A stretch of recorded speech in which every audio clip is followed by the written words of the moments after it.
Hi, welcome back to YouTube channel for today's video, mga nining bangkilan. Then mayroon kaming ngayong araw na sponsor na scam mga bes.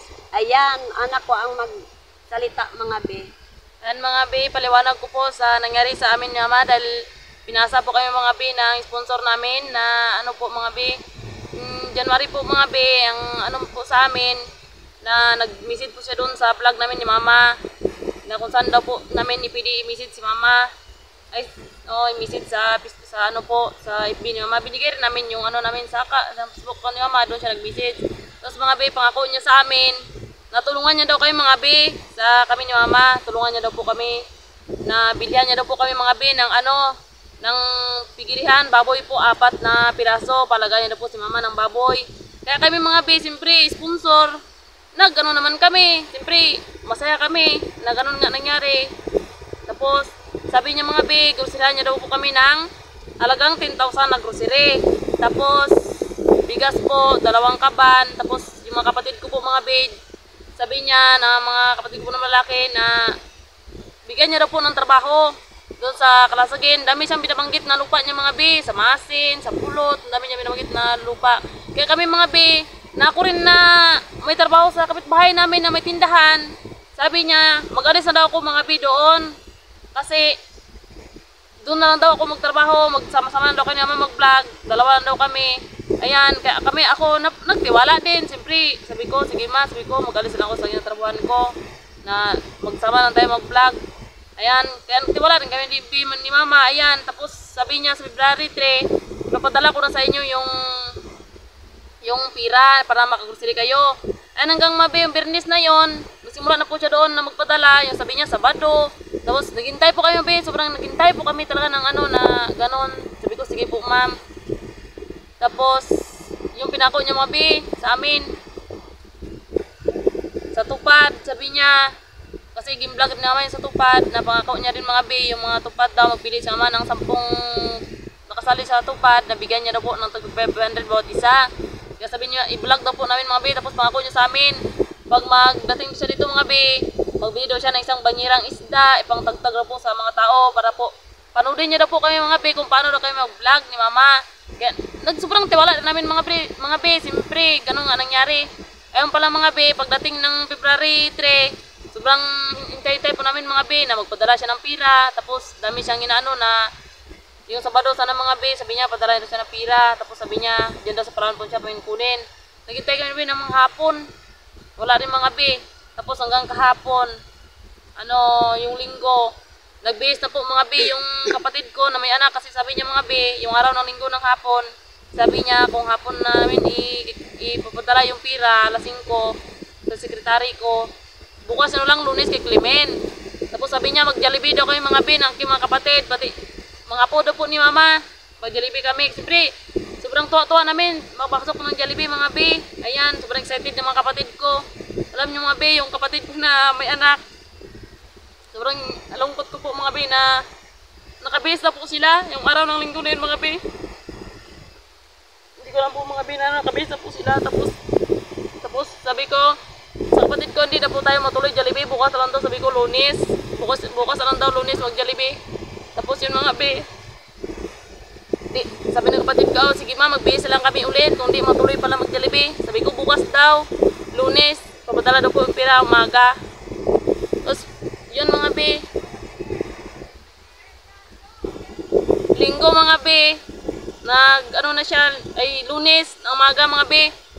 Naghintay naman kami be ng sabi ni mama, ba yan Michelle, alas 10 na ng umaga, sabi ni ma'am, padala niyo yung pira. Mainit na sabi niya sa bibi. Sabi ko, kaya nga ma. Ayun mga be, sabi niya maligo pa daw siya. Maligo pa lang daw siya mga be, laglang niya daw po yung pira sa bangko. Ayan, nag-asa rin po ni mama na ganon. Hanggang nakatulugan na lang po kami be kahapon. Nakahintay sa kanya. Sino po namin yung number niya, hindi na po namin makontak. Kaya sabi ko ma, baka hindi na yun, sabi ko matuloy. At saka mga be, pinako rin niya sa amin na yung bahay mga be, paayos niya. Tapos patuyuan niya kami ng kulungan ng baboy. Tapos bilihan niya raw si mama ng lupa para lang, sabi niya, patuyuan ng tindahan mga be. Doon daw siya patirahin. Ayan, tapos siyempre kahit sino mga be, excited na ganun ang mangyari. Tapos sabi niya, bilihan niya daw kami mga be ng cellphone. Kami ng makuya ko, yung magkatrabaho po sa pispan niya, sa Kalasagin, mga kapatid ko. 5 cellphone po yun mga be. Pako niya sa amin kasi mga be, yung cellphone na ito na ginagamit namin mag-vlog, sabi niya, malinaw pa raw yung sikat ng araw sa video namin mga be. Kaya sabi ko, mga be sa kanya, ma'am, wala pa kami magawa kasi yung cellphone po namin na binili, ano lang, nasa 37 plus, nasa 37 lang yung halaga ng cellphone namin ni mama. Kaya sabi ko, okay na yan, sabi ko, at least may binablog kami ni mama. Sabi ko, maraming salamat din sa kung bilihan mo kami ng cellphone. Tapos sabi niya mga be, sa akin daw yung cellphone na ibigay niya, touchscreen, yung ano rin yung give ng cellphone. Tapos kay mama din daw mataas yung unit cellphone, nasa 26,000 daw ang halaga. Kaya mga be, sobrang natuwa din kami ni mama na ganun nga nangyari. Tapos pagdating ng ano, wala din mga be, scam din pala mga be. Kaya sobrang lungkot namin mga be na ganun nangyari.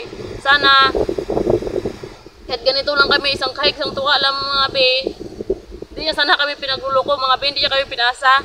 Lahat ng mga kuya ko mga be na nagtrabaho sa malalayo, napawi namin mga be, tinawagan namin na mag-uwi sila kasi nga may trabaho na siya ibibigay sa bawat mga kuya ko mga be na may pamilya. Yan, tapos sabi niya nakaraan mga be yung linggo, sabi niya pili kayo bukas, sabi niya kung pira lang ibibigay ko sa inyo sa may pamilya o mag-Jollibee na lang. Tapos sagot ng kuya ko mga be, mag-Jollibee na lang kami para may remembrance daw po mga be sa kanilang mga anak, sa pamangkin ko be na mag-Jollibee. Ayan, kaya sobrang nakalungkot mga be nangyari sa amin ni mama. Kaya sabi ko, ma, laban lang sa amon ng buhay. Tapos yung mga be, sabi niya, pati bahay, ipaayos. Lahat-lahat ng mga pangako mga be, kaya sabi ko kay Michelle, sa mga anak ko, ayaan nyo na lang kung ano, kung sino man, kung kaya mga be, pati yung may-ari ng lupa na si Dido na ibibenta, pabalik-balik kahapon sa bahay 3 bisis, sa highway pa nanggaling. Ang sabi, magpauna lang raw siya ng 50,000. Sa February 10 na ito, dadalhin niya raw yung ang kulang ng lupa. Kasi ang halaga din ng lupa ay nasa 300,000. 600 square meter. Ngayon, wala na siyang ano doon. Kinausap niya naman ako na kung pwede, paunahan daw ng 50,000 para doon na raw ako mag-umpisa magtrabaho ng pigirihan ng baboy. Di, gulang ako ng mga be, kaya grabing lungkot ko talaga mga be na ilang araw na ito. Kaya isa pa, sabi niya, wag raw ako makikulab kay JR. Ayun. Kaya doon ako mga be na grabing lungkot ko talaga. Halik na mag-anak buhay kaming mag-iina kung saan man yung mga anak ko nagtatrabaho. Hindi na ilang araw nang nakahintay doon sa bahay na abala tuloy ang trabaho ng mga anak ko. Tapos mga be, yung gusto niya mangyari mga be, ayaw niya kami ipag-collab kay GR, kay Edgar na ipagsama na mag-vlog kasi sabi niya sa amin, hindi na daw si mama kay-collab kay Edgar na magsama-sama mag-vlog kasi mga be, hindi ko alam. Sa isip-isip ko lang mga be, bakit sabi ko, ipag-iwalay niya si Edgar sa amin mag-vlog ay samantalang sabi ko mga be, kung di dahil kay Edgar Espirido, hindi nagdami yung subscriber ni mama. Kaya sabi ni Edgar, bakit ayaw niya ako makita, bumuka ko sa YouTube nyo, sabi ni Edgar mga be. Kaya doon kami nagtaka mga be. Tapos yung resort dyan sa may Kalasagin, kaya doon ako mga be nagtaka nakaraan yung linggo. Sabi niya kung magpunta raw siya mga be dito ng February 8, sa sunod Sabado po yun mga be, magharap daw siya man ng baboy na litsunin. Doon daw siya maghintay sa may beach ng Kalasagin mga be. Tapos tinanong ko siya kung anong pangalan ng beach. Sabi niya hindi niya raw alam, nalimutan. Sabi niya nalimutan niya daw yung pangalan ng beach. Sabi ko, kung nalimutan niya, bakit sabi ko kung nabili niya yung beach, bakit hindi niya alam ang pangalan ng beach na sa beach ng Kalasagin mga be. Kaya yan mga be, pati yung anak ko na nag-aaral sa grade 8, elementary, hindi tuloy nakapag-aral sa sobrang paasa niya sa amin. Hanggang ngayon, February 4.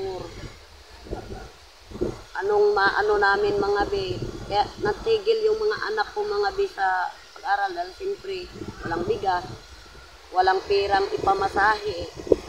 Kaya mula pa nung nakaraang linggo, hindi pa kami na kahanap buhay dahil pinaasa niya na kami ng pinaasa. Ayan. Kaya grabing lungkot ko talaga mga be. Tingnan mo yung mga mukha ko mga be. Grabe kahagard. 3 gabi hindi ako nakatulog.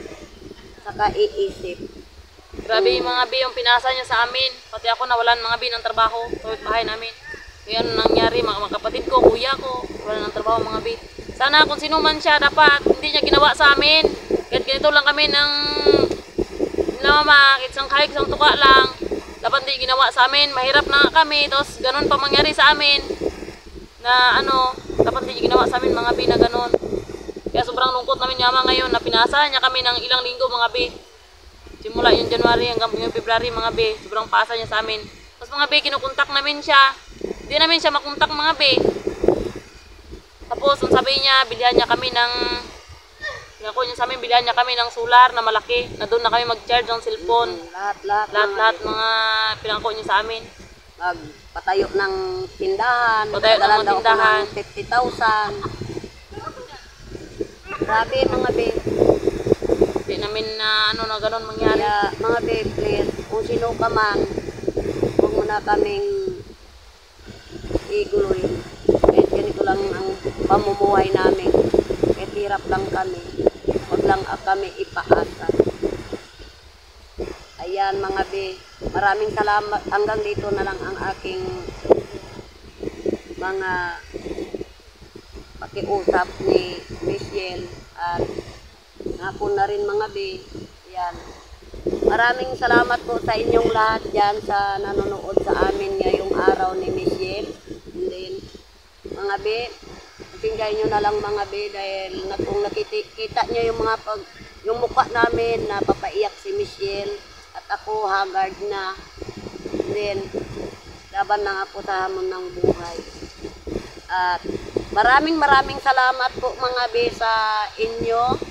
Diyan kahit sa nagatrabaho sa ibang bansa. And then, kahit anong mangyari mga be, ipagtuloy lang namin ang aming pagbablog ni Michelle.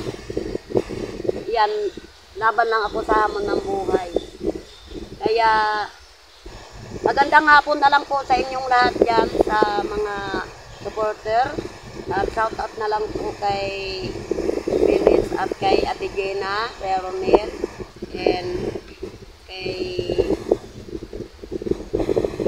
Grade 1. Shout out po. At shout out po dyan kay Marites Plano. Yan po. Shout out po dyan kay Grade 1. Maraming salamat po. Shout out po dyan kay Pebs. Ayan. Maraming salamat po sa tulong na sponsor na binigay mo sa amin nakaraan. Ayan.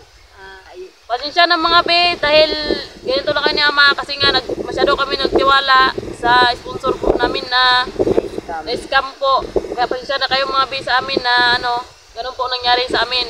Pinaghintay niya kami mga be ng ilang linggo mga be. Sa po yata, 3 linggo mga be, pinaghintay niya kami, pinasa-asa. Nag-autang na po si Mama mga be sa kapitbahay namin. Pinupunta na po kami ng kapitbahay namin kaya na maningil ng utang dahil po sa ganun po nangyari, pinasar namin na bukas pangako kasi may magpadala po ng pira. And mga be, yung pala wala lang din nangyari. Kaya naghahiram po si Mama kanina ng umaga pa ng pira sa kasama ng kuya ko nagtrabaho doon sa trabaho na kuya na may bigay po. Nagutang po sa Mama ng isda mga be dahil ang paasa niya po sa amin na may ibabayad kami. Kasi niya nagkuha po ng isda para makaano po kami ng dalawang isda na makaulam. And mga be, paasa lang po talaga siya.